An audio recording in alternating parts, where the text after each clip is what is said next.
Hare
उनका रचित द्वारा जो वैष्णव के चरण में एक प्रार्थना है।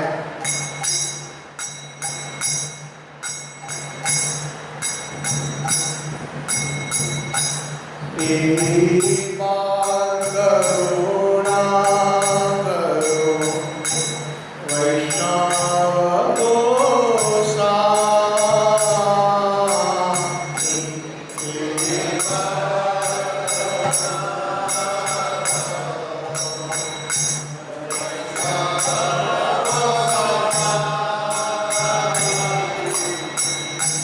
पतित पावन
सादद्वैतम सावधूतम परिजन सहितम श्री कृष्ण चैतन्य चैतन्य देव श्री राधा कृष्ण पादान सहगण ललिता श्री विशाखान्वितांश्च।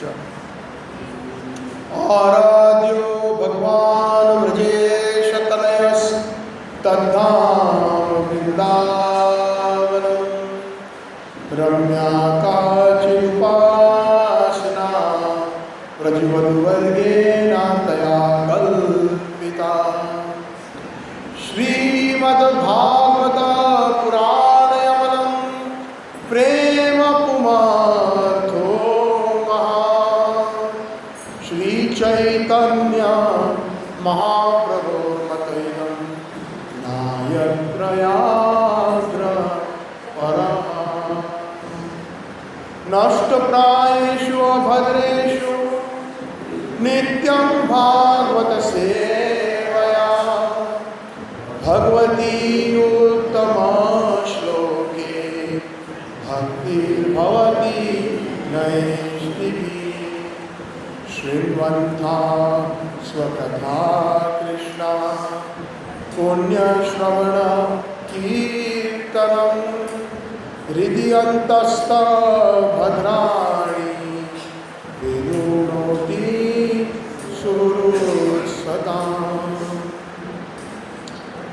तव कथामृता तप्तजीवनं कविभिरीडितं कल्मषापहम्। श्रवणमङ्गलं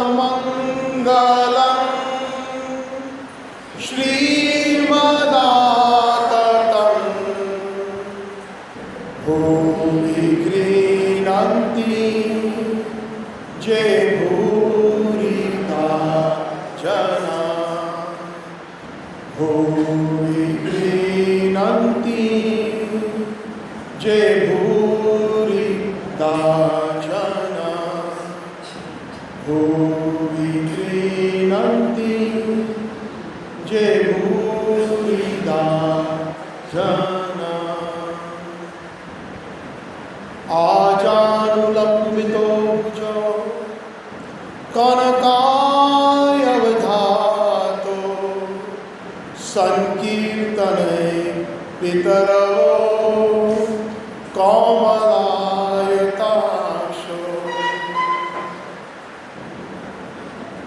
विश्वम्भरो द्विजवरो युगधर्मपालो वन्दे जगत प्रियकरो करुणावतारो। पतितपावन निताय गौर सुंदर की जय। वृंदावने रमण रेति पादमूले कृष्ण बलराम की। मधुर मधुर श्री राधा श्याम सुंदर की। ललिता विशाखा सखी गण की जय। गौर प्रेमानंदे गौर प्रेमानंदे गौर प्रेमानंदे हरि हरि बोल। जयो राधे जयो कृष्णा जयो वृंदावन। श्री गोविंद गोपीनाथ मदन मोहन। जयो राधे जयो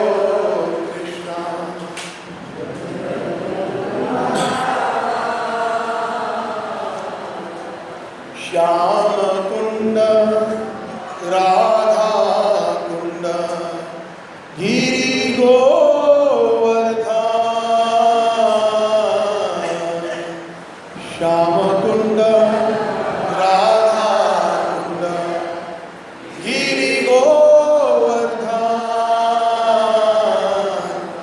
कालिंदी जमुना जय जय महावा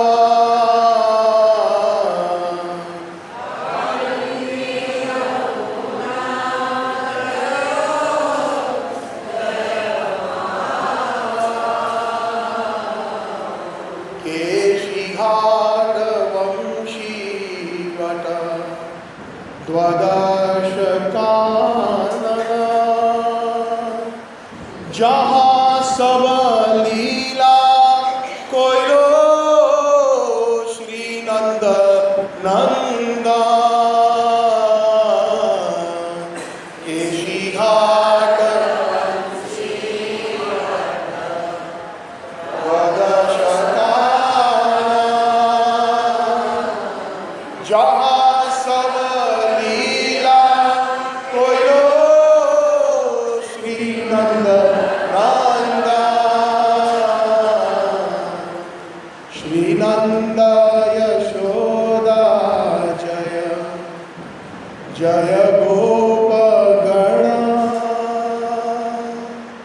श्री दामादि जय जय धेनुवत्स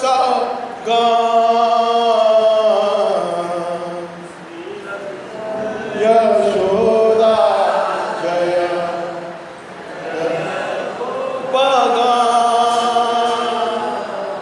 श्री दामादि जय जय धेनुवत्स जय वृषभानु जय कीर्तिदा सुंदरी जय जय पौर्णमासी आभिरनागरी जय वृषभानु जय कीर्तिदा सुंदरी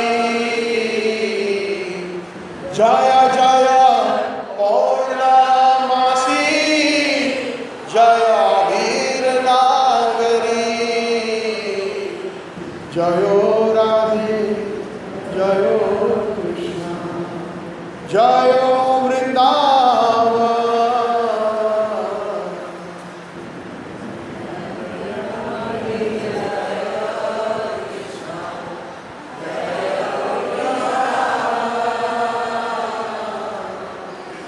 श्री गोविंद गोपीनाथ मदन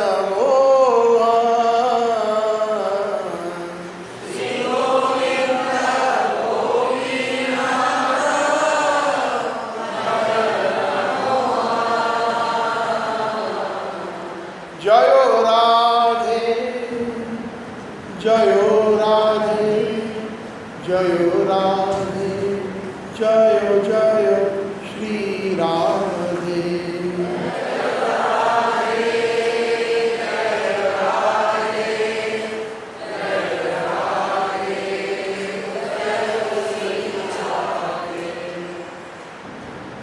इस डिवाइन डेज के इसी भक्ति वेदांत स्वामी श्रील प्रभुपाद की ब्रह्म मध्व गौड़ीय संप्रदाय आचार्य गुरुवर की गौर प्रेमानंदे गौर प्रेमानंदे।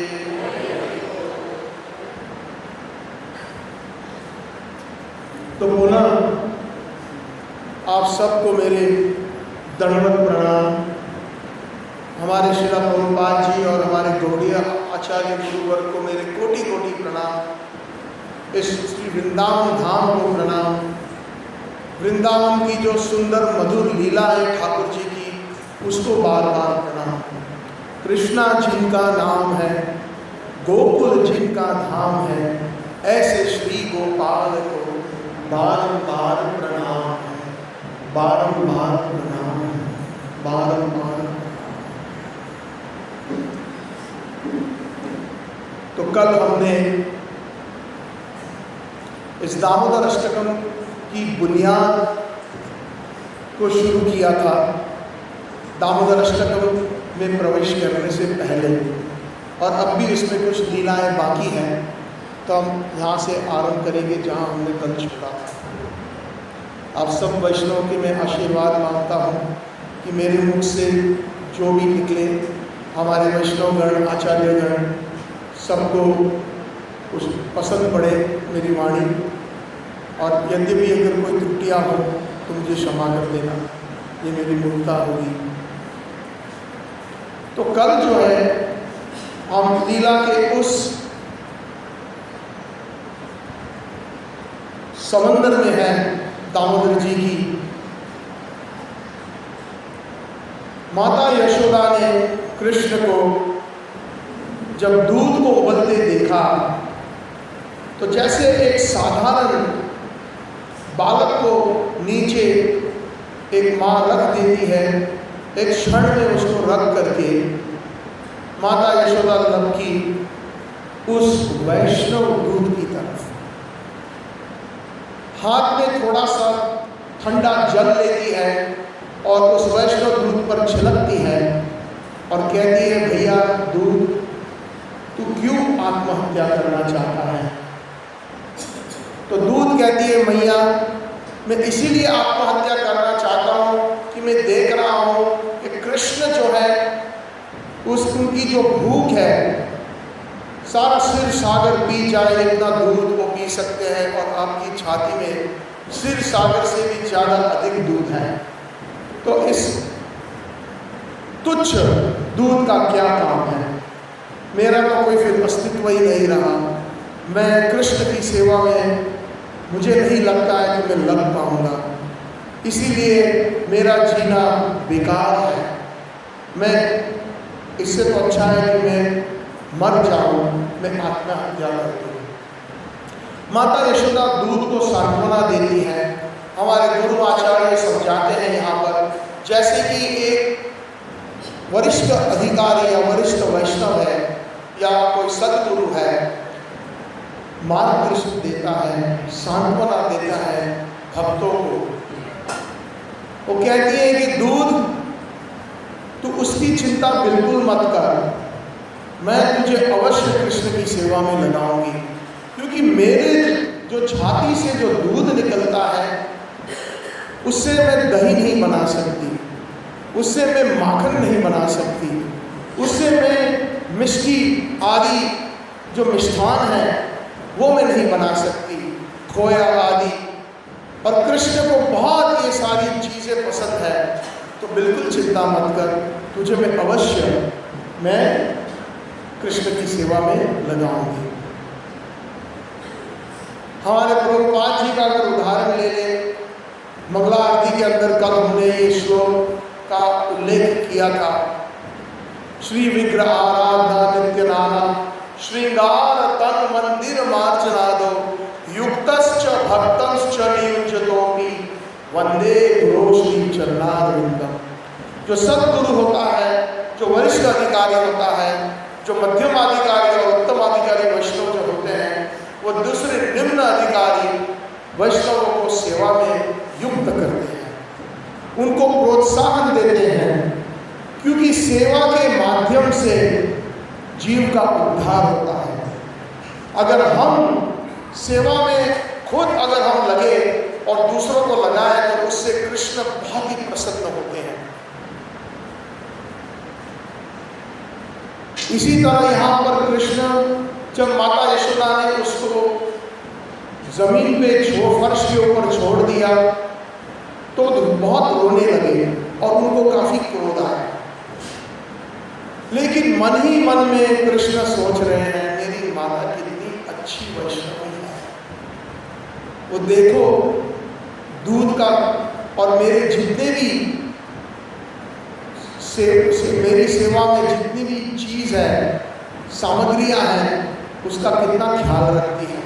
यहाँ तक कि कभी कभी जब माता यशोदा कृष्ण को बहुत बढ़िया श्रृंगार करती है,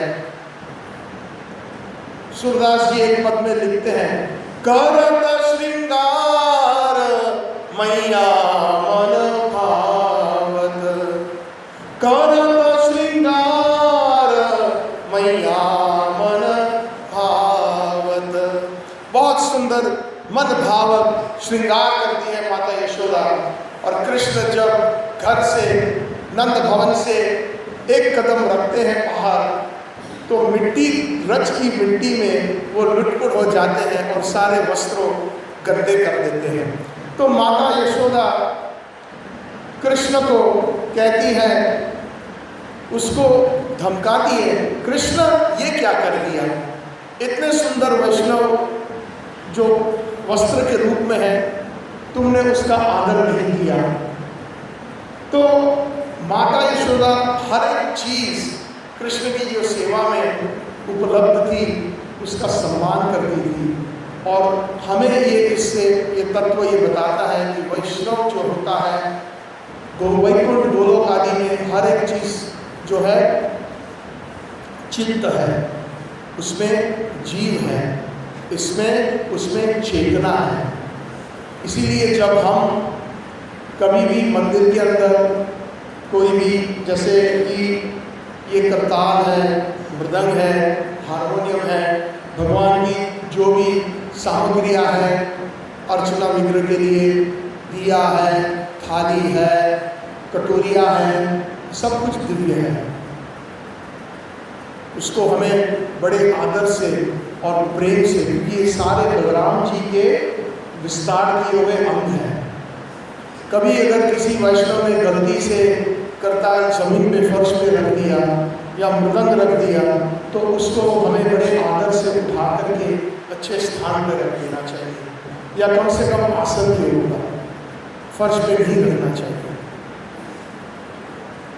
उसको बोलते हैं वैष्णव कैर। वैष्णव कैर जो है माता यशोदा बढ़िया दिखाती है। ये मेरे ख्याल में दोबारा लीला करने लगा ये माई। हरे कृष्णा कृष्णा कृष्णा हरे हरे, हरे राम राम राम हरे हरे। तो कृष्ण को अभी क्रोध आया है और कृष्ण रो रहे हैं। इस बार दामोदर लीला में दूसरी बार रोए। पहली बार रोए जब वो उठे और माता यशोदा को अपने निकट नहीं पाए। दूसरी बार अब रो रहे हैं जब माता यशोदा ने उसको, वो सोचते हैं कि मुझे इग्नोर किया है और वो दूध के पीछे भागी है, मेरी अभी भूख खत्म नहीं हुई और मुझे ऐसे ही छोड़ दिया। तो कृष्ण जो है रसोई घर में एक सुंदर सी बहुत बड़ी मटकी पड़ी है जिसमें आधा रखा हुआ दही रखा हुआ है। शायद उस मटकी की जो साइज थी वो कृष्ण से शायद 2-3 गुना थी। और कृष्ण उसको देखते हैं और साथ साथ में उनकी तिरछी नजर एक छोटे से चटनी घिसने वाले पत्थर पर गिरती है। और कृष्ण जैसे ही चटनी घिसने वाले पत्थर पर गिरती है और मटकी की तरफ गिरती है, अपने चाकोर अक्षर ऐसे ऐसे घुमा रहे हैं और उनके मन में एक युक्ति आई।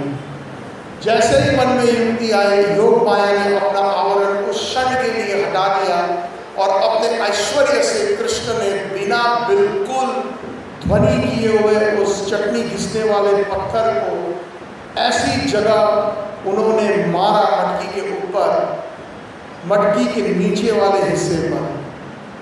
वहां से एक सुंदर सी, जैसे शिव सागर एक बांध जैसे टूट जाता है, जैसे दूध का एक बांध टूट जाता है और जमीन के ऊपर, फर्श के ऊपर, रसोई घर में छाछ जो हुई है वो उस दही, आधा पका हुआ दही एक फरवारे की तरह निकल रहा है। और रोते हुए कृष्ण इस नटखटपना, अपने खुद के नटखटपना को देखकर वो स्वयं हंसने लगे। जैसे कोई बच्चा होता है, कभी वो रोता है लेकिन अगर उसको कोई मस्ती सूझती है तो वो तुरंत एक क्षण में उसका रोना बंद हो जाता है और वो हंसने लगता है। ऐसे ही ये हमारे श्याम सुंदर कृष्ण, गोपाल बाल कृष्ण, ऐसी युक्ति पर उन्होंने ये सुंदर सी लीला करी।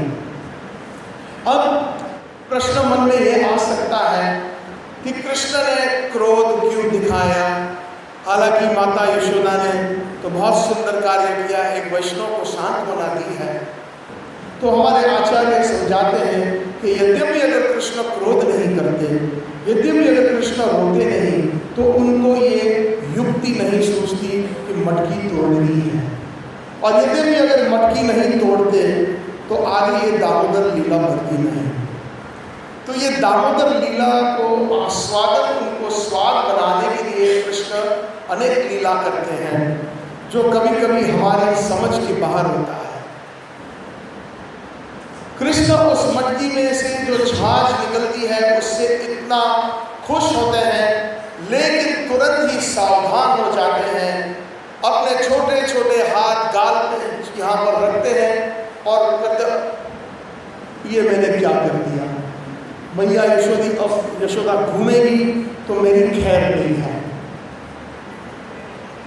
माता यशोदा अभी भी दूध के साथ वार्तालाप कर रही है और उनके पीठ के पीछे ये सुनकर चल रहा है। जब कृष्ण ने महसूस किया कि किसी भी क्षण माता यशोदा घूम सकती है और मेरी खैर नहीं है, तब वो धीरे से उठे और अपने छोटे छोटे पैर से, बिल्कुल हल्के हल्के पैर से, रसोई घर से लगा हुआ एक स्टोर रूम है जहाँ पर माखन आदि रसोई घर में कुछ पदार्थ, पतेलिया, उखल आदि रखते थे। और उस स्टोर रूम के दो दरवाजे थे। एक दरवाजा रसोई घर में खुलता था और दूसरा दरवाजा नंद बाबा के आंगन के अंदर। कृष्ण बड़ी चतुरता से वहाँ से खिसकते हैं, लेकिन योग माया के आवरण से वो अपना ऐश्वर्य भूल जाते हैं और बिल्कुल एक छोटे से निष्भाव इनोसेंट बालक जैसा होता है। वो सोचता है कि मैं जाता हूँ अंदर और अपने आप को वो वहाँ पर बंद कर देता है। पुराने ज़माने में ऐसी दरवाजे आते थे कि अगर आप लकड़ी का वो घुमाओ तो दोनों तरफ से खुलता है और दोनों तरफ से बंद होता है। आप लोगों ने गांव में देखा होगा। तो उन्होंने दरवाजा बंद कर दिया बिना आवाज़ किए, बिना आहट किए। दावा आवाज़ बंद, लेकिन कृष्ण भूल जाते हैं कि उन्होंने छोटे छोटे सुंदर से चरण चिन्ह छोड़े हैं जो माता यशोदा को तुरंत बता देगा कि ये कहाँ गए हैं। नंद भवन काफ़ी बड़ा है। अभी तो अगर हम गोकुल महावन में चले जाए तो 84 खंबा है। आप सोच सकते हो कि 84 खंबा पे जो नंद भवन जो खड़ा है, नंद महल, तो कितना बड़ा महल हो सकता है। तो कृष्ण कहीं भी खिसक सकते थे, लेकिन कृष्ण ने सोचा कि उस मटकी जो उन्होंने तोड़ी है उसके अंदर से माखन निकलेगा, लेकिन उसमें से माखन नहीं निकला, आधा बता हुआ दही निकला। तो कृष्ण को अभी अपनी भूख तृप्त नहीं हुई है और उन्होंने देखा कि इस कमरे के अंदर शीका के ऊपर सुंदर सा स्वच्छ मीठा माखन लटका हुआ है। अब कृष्ण है सिर्फ 2 कद के और 2.5 हाथ के, आप समझ लीजिए कितने छोटे हैं। शीखा की तरफ देख रहे हैं और सोच रहे हैं, हरि बोल हरे कृष्णा, कि मैं इसके ऊपर कैसे पहुंचूं। मुंह में लार निकल रही है कृष्ण के, और कृष्ण फिर से योग माया ने अपना आवरण एक क्षण के लिए हटा दिया और कृष्ण को अपना जो सच्चिदानंद विग्रह का जो बल है, उस बल से बड़ा बहुत ही भारी भरकम वहाँ पर जो उखल है उसको ठीक साइड से हटा के उस शीखे के नीचे रखते हैं और उस पर चढ़ करके माखन का आस्वादन करने लगते हैं। माखन कृष्ण खूब खा रहे हैं, उनके होठों के ऊपर, उनके ललाट के ऊपर, इनकी दहड़ी ऊपर, सब जगह पर माखन लगा। और भोर से अब जो है धीरे धीरे सूर्योदय होने लगा है। जब सूर्योदय होता है तो जैसे आप जानते हो मंगला आरती में जब आप निकलते हैं भोर में, तब सारे बंदर पंछी सो रहे होते हैं। जब आप 3:30 पौने 4 बजे आप निकलते हो, लेकिन जब आप गुरु पूजा में आते हो तब सारे बंदर बढ़ जाते हैं वृंदावन में पंछियों की आवाज़, चहचहक आदि, और सारे जो है वृंदावन में और भी रौनक आ जाती है। तो गोकुल में जैसे उस समय जस्ट सूर्योदय हो रहा था और वहाँ पर नंद बाबा के आंगन में उन्होंने देखा खिड़की में कुछ बंदर आ रहे थे और कुछ कौवे। तो कृष्ण बंदर और कौवों का कह रहे हैं कि भाई आ, ये ले, तू भी माखन खा, तू भी माखन खा। और आप तो जानते हो, यद्यपि अगर आप एक केला या एक कोई छिलका भी आप किसी बंदर को या किसी पंछी को दो तो ना जाने कहाँ से और 50 आके खड़े हो जाते हैं। तो यही हाल हुआ वहाँ पर, और बंदर आ गए और कौवे आ गए और कृष्ण के श्री कमल हस्त से वो जो है आस्वादन कर रहे हैं माखन का। अब इसमें भी बहुत सुंदर एक तत्व छिपा हुआ है। हमारे आचार्य गण बताते हैं, वैष्णव गण, कि ये बंदरों को कृष्ण क्यों माखन खिलाते हैं और कौवों को क्यों खिलाते हैं। तो उसमें कृष्ण जो है पूर्ण पुरुषोत्तम भगवान है, अंतर्यामी है, सब कुछ जानते हैं। श्रीमद् भागवत के पहले श्लोक में व्यासदेव उनके मंगलाचरण में कहते हैं कि ओम जन्मादि यस्य यतो अन्वयात् इतरतश्च अर्थेष्व अभिज्ञ स्वराट्। कृष्ण जो है उनसे सब कुछ उत्पन्न होता है और वो सब कुछ जानते हैं, अभिज्ञ और स्वराट है। तो वो जानते हैं कि त्रेता युग में जब राम जी उनके अवतार में आए थे तब वानरों ने उनकी सहायता की थी सेतु बंधन में और रावण के साथ युद्ध लड़ने में। तो कृष्ण यहाँ पर अपना कृतार्थपना जो है दिखा रहे हैं और कह रहे हैं कि जब मैं खुद वन में था, मैं भिक्षुक था, मेरे पास कुछ नहीं था देने के लिए, मैं खुद जो है कंदमूल पे जीता था और आप लोगों ने भी फल फूल जो भी आपको मिला आपने उसमें गुजारा कर लिया। लेकिन मेरे पूर्ण पुरुषोत्तम होते हुए आपको मैं कंदमूल फल फूल नहीं दूंगा। सबसे श्रेष्ठ जो भोजन में जो होता है वो माखन होता है। माखन बड़ा महंगा होता है। आप चले जाओ लोई बाजार में, खोया है, घी है, दूध आपको 40 रुपया किलो मिलेगा। घी कितने का मिलता है? अगर बढ़िया गिर गाय का घी लेने जाओ तो 1400 रुपया किलो, 1800 रुपया किलो। तो शुद्ध माखन जो है वो एक बहुत ही रिच, कोई साधारण भोजन नहीं है। जैसे किसी श्रीमंत के घर में हम अगर दावत करने जाते हैं तो वो बढ़िया सा पकवान बनाते हैं, तो वो पकवान जो होता है उसकी क्वालिटी से पता चलता है कि ये कितना रिच है या कितना धनवान है। तो पूर्ण पुरुषोत्तम कृष्ण कितने धनवान है, बोलते ये सबसे प्रिय मुझे है, वो मैं अपने हाथ से मैं तुम्हें खिलाऊंगा। मैं कृतार्थ हूँ कि आपने मेरे राम अवतार में मेरी सहायता की थी। अब ये दूसरा प्रश्न ये उठता है कि कौवों को उन्होंने क्यों खास करके खिलाया आगे बुला कर। तो कहते हैं कि उसी राम अवतार के अंदर आप जो है वंश आपका जो है मेरे प्रिय एक भक्त है काकभूषणी, और वो अभी भी कैलाश में मानसरोवर में बैठ के नित्य रामायण या राम कथा कर रहे हैं। तो मैं उसका भी कृतार्थ हूँ। तो आओ आप, वैसे कौवे जो है वो मल आदि खाते हैं, उनका खाना वही होता है, लेकिन आज कृष्ण उनको स्वयं अपने हाथ से माखन खिला रहे हैं। ये जो है उसमें रहस्य हमारे आचार्यगण बताते हैं।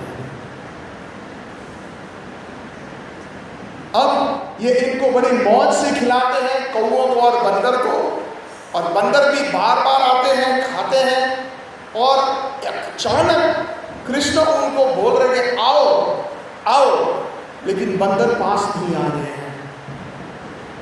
वैसे बंदरों की एक बात से यहाँ पर कई बार हम जब वृंदावन ब्रज में आते हैं तो हम लोग कभी अपराध कर बैठते हैं, बंदरों को मारते हैं। हमने देखा है कई बच्चे या कई लोग जो नासमझ होते हैं उनके ऊपर पत्थर आदि फेंकते हैं। ऐसा नहीं करना चाहिए। ये भी बहुत उच्च कोटि के वैष्णव हैं। ब्रज के अंदर उन्होंने जन्म लिया है। गोपी गीत हम रोज शाम को सुनते हैं। उसमें एक लाइन ये भी है शुरुआत में, जयति ते अधिकम जन्मना व्रज। हालांकि ये जन्मना व्रज कृष्ण के लिए कहा है, लेकिन उसके कई अर्थ निकलते हैं। जय से भी अधिक अगर कोई है जिसका जन्म हुआ है व्रज के अंदर,